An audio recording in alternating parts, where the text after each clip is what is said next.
Olá, olá! Estamos aqui reunidas, né? Eu e a Camila Prim para mais um podcast. E dessa vez vamos conversar sobre o paciente crítico.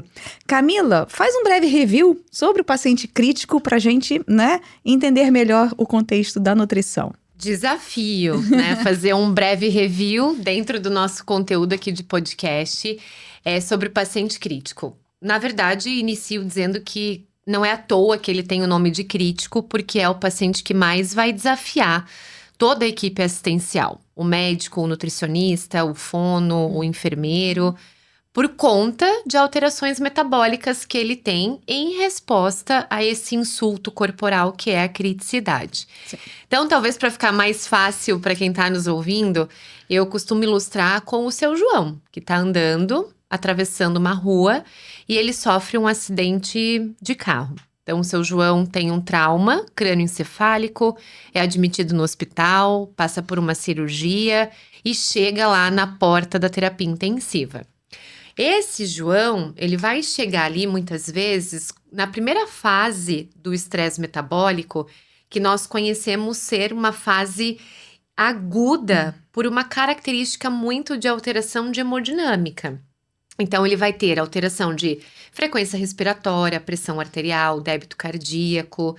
E nesse momento, a prioridade ali jamais é a nutrição. E sim, o intensivista, o titular, normalizar, ou como se fala na UTI, é trazer uma ressuscitação desse paciente no ponto de vista da hemodinâmica. Então, nesse olhar, muitas vezes o nutricionista, ele deve estar se perguntando agora, e por que eu tenho que saber isso? Se é uma prioridade, uma estabilidade hemodinâmica. Eu digo que a gente tem que saber porque a prioridade do oxigênio nesse momento agudo não é o trato gastrointestinal. Vai ser o oxigênio para o sistema nervoso, para o coração, para o pulmão. E o trato gastrointestinal não é oxigenado adequadamente. E aí, qual é o impacto disso? É uma vilosidade intestinal que se atrofia. E eu preciso entender que isso acontece porque quando a terapia nutricional vai ser permitida, se eu não trago elementos que comecem a reabilitar esse intestino, esse trofismo, existe uma grande probabilidade dela ser intolerada no curso da doença crítica. Então, é interessante a gente saber que precisamos cuidar do intestino no paciente crítico. Então, vamos dizer que são fases que esse paciente crítico passa. Exato, essa seria a primeira, Sim. a mais aguda, e que a prioridade não é jamais iniciar uma nutrição, estabilizar a hemodinâmica estabilizada, e aí entra a segunda fase da criticidade, que eu costumo brincar, roda uma chavinha metabólica, e aqui a gente tem alteração hormonais expressivas, hormônios proteolíticos como cortisol. Eu falo que se eu, Camila, tivesse que escolher na minha vida, Camila, seja um hormônio, eu seria o cortisol, porque eu lhe degrado o que há de mais nobre no nosso metabolismo, músculo e glutamina endógena. E quando há essa expressão de cortisol, nós temos uma queda na liberação de insulina. Então, aí a gente entende que é por uma consequência metabólica que o paciente cursa com uma hiperglicemia associada ao estresse.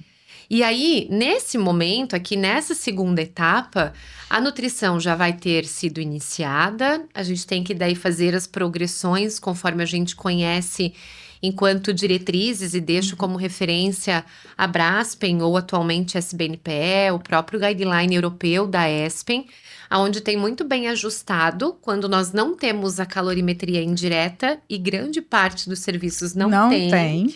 É seguir as equações de regra de bolso, de alvos calóricos, pelo momento metabólico que a gente discutiu, e de quantidades proteicas também alinhadas pelo momento metabólico que o paciente está na doença crítica. Muito bem, então assim, é de extrema importância, né, a participação dos profissionais no round, principalmente o profissional de nutrição, Perfeito. não é isso? Isso. E identificar e entender essa mudança, essa chavinha que muda de fase. Exato, e aí uma dúvida que vem, inclusive há pouquíssimos minutos eu respondi ela, é como que a gente observa na beira-leito essa mudança de chave, se eu posso progredir essa terapia nutricional. Então, os elementos da clínica nessa discussão que nós vamos observar é a droga vasoativa, se ela está em queda, é um fator que nos denota essa sugestão de progressão. E aqui vale a pena abrirmos um parênteses: o uso por si só, ou a presença por si só da droga vasoativa no conjunto do paciente não é um fator isolado que inibe a possibilidade de iniciar a nutrição enteral. Por exemplo, nós temos, a gente chama de ranges, ou valores toleráveis e seguros dessa droga vasoativa para considerar o início de uma tomada de nutrição enteral. Sim. Então, hoje define-se até 0,5 microgramas para cada quilograma de peso da droga vasoativa. Porém, aonde a gente progride, existem quantitativos mais seguros, em torno de 0,1 a 0,3 microgramas para cada quilograma de peso por dia. Sim. Então, é um significado de iniciar a nutrição enteral, avaliar no dia seguinte e aumentar o volume para alcançando meta progressivamente. E se esse quantitativo estiver entre 0,3 e 0,5, podemos iniciar a nutrição enteral? Podemos. Mas no objetivo de promover um trofismo daquele intestino atrofiado e não como meta de bater caloria Sim. e proteína. Então, é uma progressão, muito lenta. É uma oferta de 10, 12 ml por hora para só trofismo do intestino. Então, conhecer o momento metabólico, perceber a droga vasoativa, lactato em ascensão ou alterado, uma gasometria alterada, são elementos que fazem com que a gente puxe freio de mão e não comecem ou faça de uma forma muito lenta, dentro desses alvos que eu mencionei, o início da terapia nutricional. Nossa, muito interessante. E assim, quais os nutrientes que são indispensáveis a gente ter, né? Toda uma estratégia nesse paciente crítico. Então, vamos lá. Buscar adequação nutricional na terapia intensiva, eu costumo dizer e costumo ser provocativa mesmo, é ir além do que hoje muitos profissionais fazem, que é meta calórica, meta proteica. Em outras palavras, é uma quantidade de caloria e uma quantidade de proteína, e a gente já entendeu que é por momentos metabólicos. Sim. Hoje, quando a gente fala em uma nutrição individualizada, em uma nutrição de precisão para esse paciente tão desafiador, a gente tem que ir além desse olhar para a adequação nutricional. E um elemento importante é avaliarmos a qualidade da proteína que compõe a nossa escolha enquanto fórmula enteral. E por quê? Se a gente entende que o paciente crítico, ele tem aquela perda expressiva de massa muscular, e eu não trouxe dados da literatura, mas uma referência recente reporta que a perda perfaz 2% de massa muscular por dia. Nossa, muita coisa. Por dia, é muita coisa. E quanto mais essa perda vai acontecendo, piores são os prognósticos clínicos, aumenta a infecção, traz uma fraqueza muscular adquirida na terapia intensiva e aumenta a mortalidade lá na linha final se tem uma perda muito expressiva. Então, é aquele paciente da UTI que a gente conhece, que não morreu pela doença de base, mas morre muitas vezes por uma pneumonia adquirida ali naquele contexto. Pois bem, então a gente tem que primar por qualidades proteicas, porque a nossa dor ali é minimizar essa perda. A gente não consegue pará-la, porque isso é um efeito metabólico. Mas a gente consegue diminuir a intensidade dessa perda, e um dos elementos é a qualidade da proteína que compõe a terapia nutricional. Então, para avaliar e para trazer na beira-leito, é perceber que nós precisamos mais ou performamos mais quando escolhemos proteínas 100% animal para o paciente da terapia intensiva, porque é uma proteína que entrega mais aminoácidos ergogênicos, como leucina. Só para ter uma ideia, um aminograma de proteína do soro do leite traz em torno de 12 gramas de leucina. Um aminograma do caseinato traz em torno de 10 gramas de leucina. Isso é a literatura falando, não é nenhuma ficha técnica de nenhum produto. E aí, quando eu olho esse aminograma alto em leucina, ela é aquele aminoácido que vai botar a via mTOR para trabalhar e isso acaba reconstruindo massa muscular, mesmo num cenário de criticidade. Ou seja, a leucina ali é um aminoácido, né? Chave. Fundamental. Então, escolher proteínas animais, eu entrego mais leucina, eu acabo melhorando o estímulo da via mTOR, algo importante para o paciente que tem uma alta exigência metabólica, como o crítico da UTI. Sim. Agora, se eu escolho só proteínas vegetais, porque eu desconheço essa informação, quando eu olho, por exemplo, a soja, ela tem em torno de 6,8 gramas de leucina na composição. Então, é menos que a metade, quase, do que a proteína do soro. E é 4 vezes menos do que o caseinato, basicamente, né? 4 gramas a menos. Então, escolher proteínas vegetais na criticidade ou blends proteicos mistos, não digo que é errado, mas a gente não tem uma eficiência metabólica de estimular a ergogênese, porque isso, como nós vimos, acontece com maior oferta de leucina, ou seja, proteína 100% animal. Sim. Então, lá no universo hospitalar, né, quando a gente sobe ou desce um elevador, sobe ou desce uma rampa, entramos na UTI, se pudermos escolher para melhor performarmos, proteína 100% animal. Quando a gente desce ou sobe a rampa, vai lá para a enfermaria, pacientes cronificados, neurológicos, paliativos, que eu não tenho essa necessidade de reconstrução muscular, o blend proteico misto, ele vai muito bem. Proteínas animais com vegetais, porque eu vou ter ali um menor teor de leucina. Então, aqui a gente entende qualidade proteica versus perfil de aminoácido. Sim. E um outro elemento é a cinética dessa proteína, que se fala muito e se falou no ESPEN de 2 anos atrás já, que é a capacidade dessas proteínas serem digeridas e liberarem a velocidade desses aminoácidos no pós-prandial. Então, caseína, ela é uma proteína de lenta a média liberação. Então, ela promove uma liberação sustentada de aminoácidos. E a proteína do soro, eu brinco que o whey é o nome, rápida digestibilidade é o sobrenome. Então, ela libera rapidamente esses aminoácidos.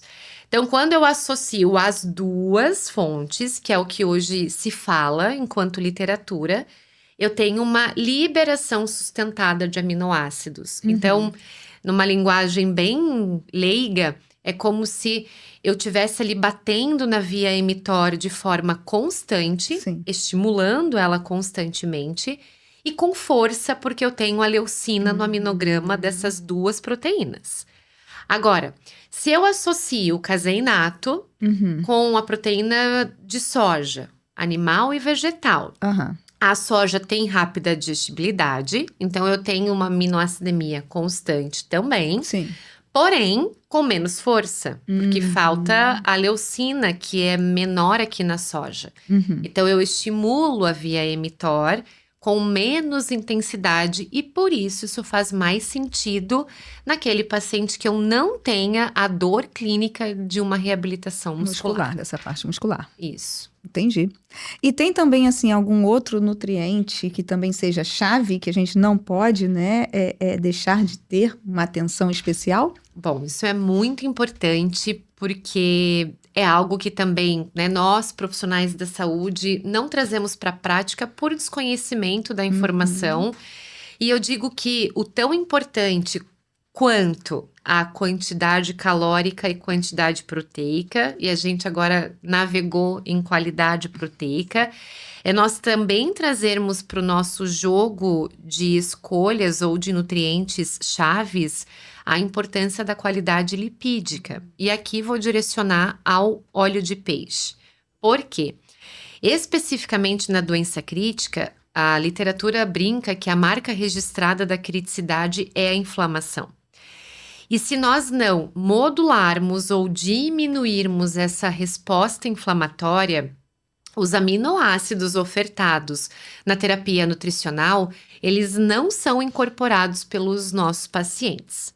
Então, aqui eu trago um trabalho publicado em 2022, em que ele comparou a incorporação de aminoácidos em pacientes ventilados mecanicamente na UTI com indivíduos saudáveis sem o pano de fundo metabólico da doença crítica.